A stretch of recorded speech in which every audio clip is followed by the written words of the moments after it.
After years of living under the strict grip of our HOA, they finally pushed too far, raising my fees simply because they claimed I had too many cars parked in my own driveway. What they didn't realize was that I'd been quietly purchasing homes in the neighborhood for years. Now it was time to show Karina, our power-hungry HOA president, who truly held the reins in this community. But the question remained, would she accept the truth with grace once I exposed my secret? Welcome to my channel. Don't forget to subscribe if you're into real stories about HOAs and the Karens who run them. I never sought conflict with the HOA, not at first. But when I discovered that bright orange notice stuck to my front door one Tuesday morning, I knew a line had been crossed. My hands trembled as I read it. Immediate HOA fee increase $500 a month. The reason? Excessive vehicles on property. 3 cars. That's what this was all about. My work truck, essential for my construction business, my wife's SUV, which she needs for her shifts at the hospital, and the used Honda we just bought for our daughter's 16th birthday. 3 completely reasonable, everyday vehicles parked on our own property. Through the kitchen window, I saw Karen Michela on her daily patrol with her pink clipboard and trusty measuring tape. She stopped at my driveway, pulled out her phone, and snapped more photos. This was the 3rd time she'd done it in the past week. She's at it again. My wife Sarah called out from the living room. Maybe we should just park the Honda in the garage, she suggested. No, I replied firmly, pouring my coffee. We're not hiding our daughter's car like we've done something wrong. The garage was already packed with Sarah's medical supplies and my construction equipment, to something we had clearly explained at the last HOA meeting. I couldn't stop replaying that meeting in my mind. How Karen had smirked as I tried to reason with her. Rules are rules, Mr. Thompson, she said without even glancing up from her phone. If you can't afford proper garage storage, maybe this neighborhood isn't the right place for you. What she didn't know, or what no one knew, was that I'd been quietly acquiring homes in the development for 5 years through my real estate investment firm. Each purchase went through a different LLC. At first, it was a smart investment, but now, it had taken on a new purpose. I stepped outside to get the mail, deliberately taking my time. Karen, pretending to inspect Mrs. Johnson's roses, kept one eye on me. Poor Mrs. Johnson had been fined the previous month because her roses were apparently too vibrant and didn't conform to the community's color harmony standards. My phone buzzed, a message from my lawyer. Property closing complete. You now own 67% of the development. A slow smile spread across my face as I tucked the phone away. Karen started marching toward me,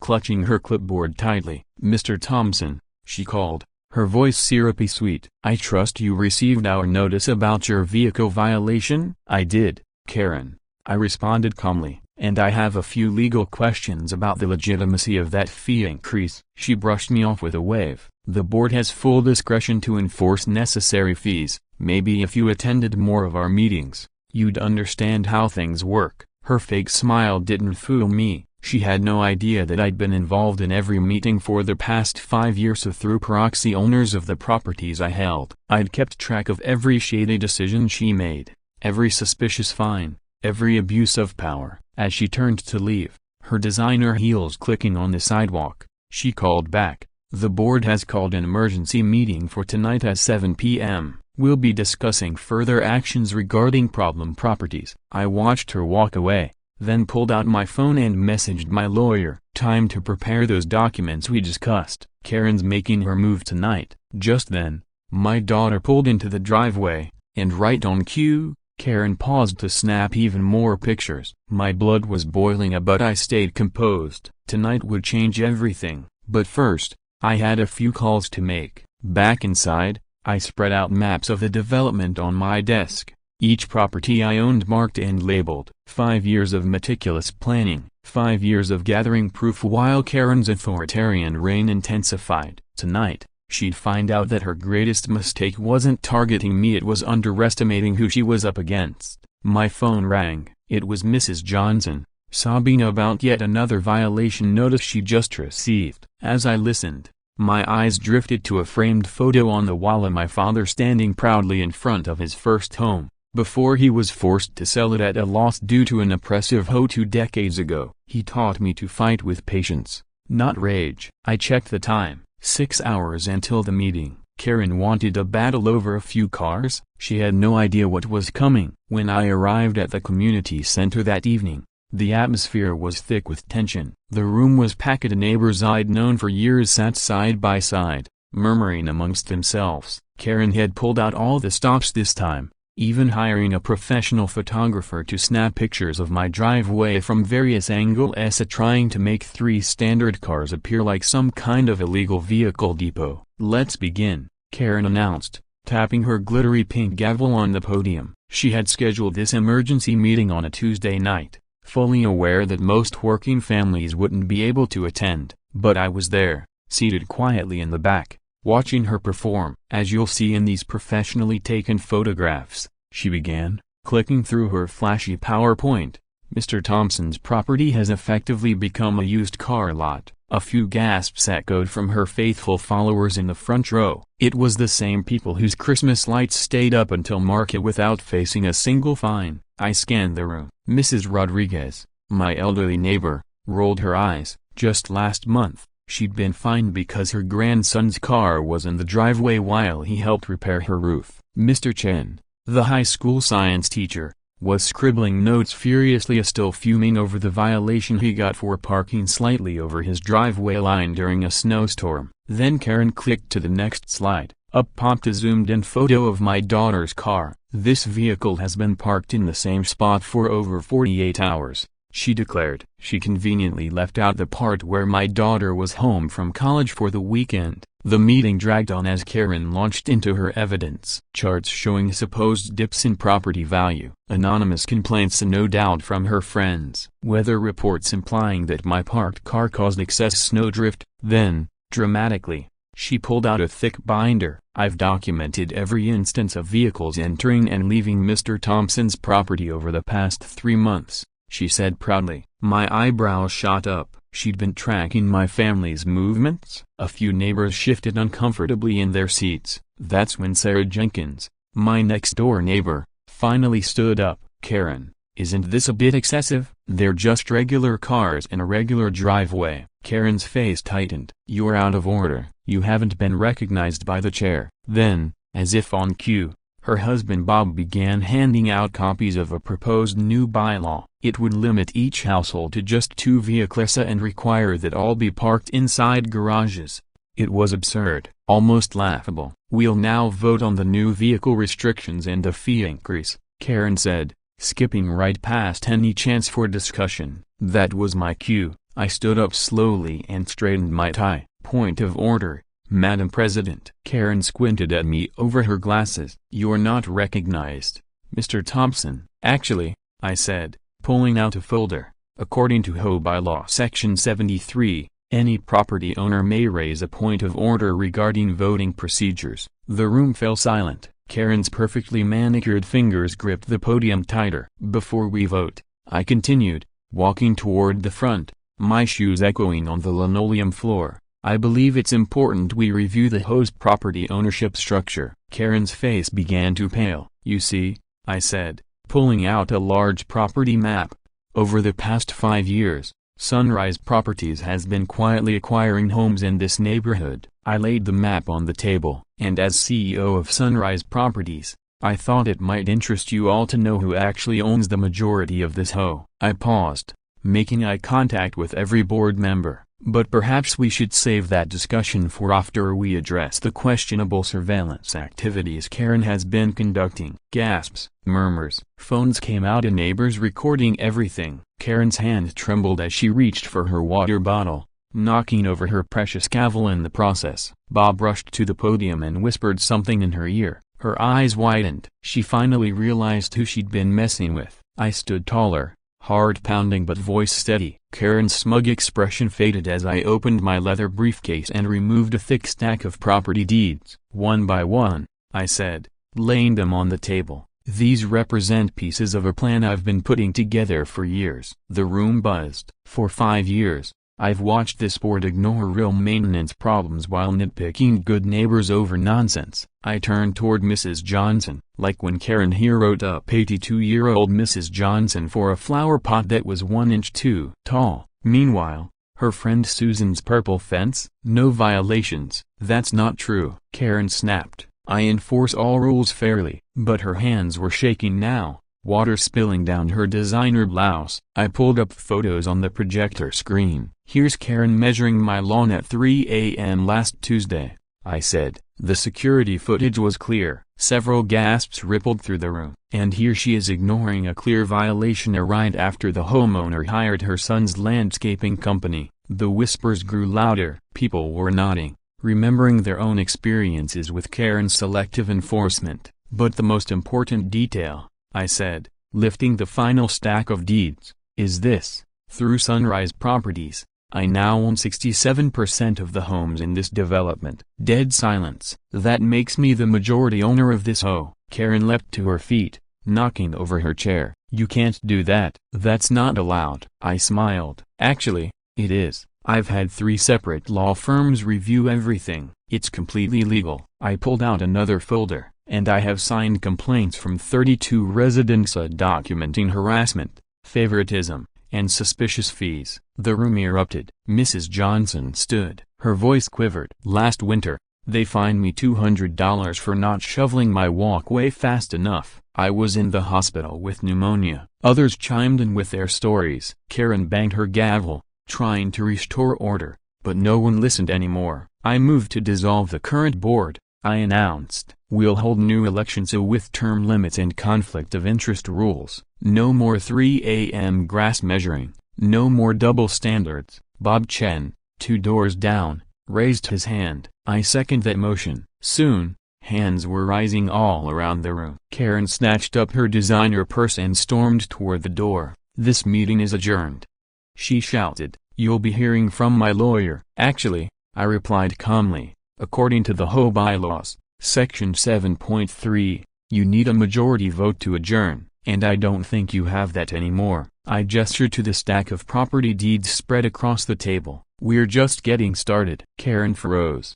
hand gripping the doorknob. The realization hit her. Her grip on the neighborhood was slipping. 20 years of ruling with an iron fist were unraveling before her eyes. Now, I said, opening a new folder, let's talk about those mysterious pool renovation fees from last summer. You know, the $50,000 that vanished while the pool remained untouched. I have some interesting bank records to share. Karen leaned against the wall, pale and shaken. She hadn't noticed the local news van that had just pulled into the parking lot. I had invited them to cover our community reorganization meeting. The next few hours would change our neighborhood forever. But first, we had 2 decades of Karen's secrets to expose, and I had every receipt. My careful planning was finally paying off.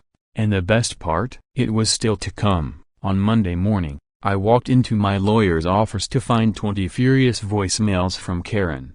Over the weekend, she had discovered the property records filed under my company's name and was now threatening to sue me for secretly trying to take over the neighborhood. I couldn't help but smile. The mask had finally slipped. Karen wasn't just angry, she was scared. That evening, she began going door to door, spreading wild rumors that I planned to turn our peaceful suburb into a giant parking lot for my car collection. Some neighbors even believed her, especially after she showed them fake documents suggesting I had ties to a shady development company. I knew I had to move quickly. My security cameras caught Karen sneaking onto my property at midnight, taking close-up photos of my car's license plates. The next day, she filed a lawsuit accusing me of violating HOA rules by purchasing homes through a business entity. She even requested an emergency court order to freeze my voting rights in the HOA. But this was the moment I'd prepared for. My lawyer unveiled our ace, a comprehensive archive of HOA meeting records going back 5 years. We had video footage of Karen excusing her friends' violations while harshly fining others, copies of checks showing she used HOA funds to renovate her personal backyard, and emails in which she bragged about using her power to keep out undesirable residents. The judge's eyes widened with each new piece of evidence. Karen's face turned crimson when we showed time-stamped footage of her measuring my grass with a ruler at 3 a.m., snapping photos of my teenage daughter's car, and placing threatening notes on neighbors' doors. Her lawyer began to sweat as we presented documents proving she altered HOA records to erase her friends' unpaid dues. But the real bombshell came when 3 former board members stepped forward. They testified that Karen bullied them into passing unfair rules, targeted specific homeowners, and used HOA fines to fund her annual trips to Hawaii. The courtroom fell silent when we showed screenshots of her social media posts mocking elderly residents for missing HOA payments, complete with poolside photos from Maui captioned, "Thanks to all my rule-breaking neighbors for funding this vacation. Keep those violations coming." Karen tried to defend herself, insisting she was just doing her job. But then we played a recording from last month's meeting where she had screamed at Mrs. Johnson, our 75-year-old neighbor, for having a bird feeder that was 2 inches too low. That was when Karen lost it. She jumped to her feet and pointed at me. "He's trying to destroy our perfect neighborhood," she shouted. "Do you know what kind of people will move in if we don't have strict rules?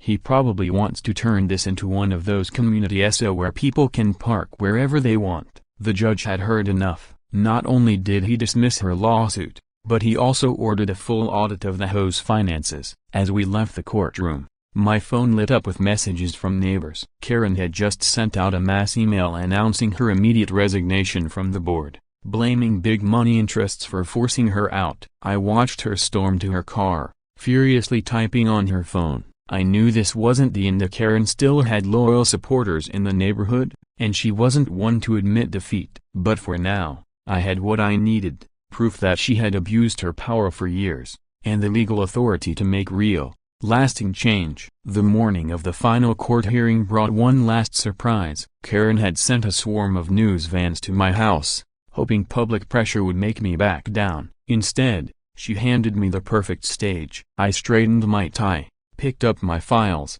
and stepped out to greet the reporters with a smile. "Good morning, everyone," I said, stepping up to the row of reporters outside my house. "I'm James Thompson, and I think you'll find this very interesting." I held up the color-coded spreadsheets my accountant had spent weeks preparing, a years of HOA financial records highlighting a clear pattern: suspicious fees and projects that somehow always benefited Karen's closest friends. The reporters leaned in as I explained how single parents were routinely charged higher violation fees than Karen's golf buddies. One gasped when I showed a clip from my security camera. Karen, out at 3 a.m., measuring my grass with a ruler. The kicker, her own yard broke more rules than anyone else's. Inside the courthouse, Karen sat stiffly beside her expensive lawyer, dressed in her trademark fake pearl necklace and wearing a smug smile. But that expression vanished the moment our attorney began presenting the evidence. First came the photos of Karen's own house flaunting multiple violations: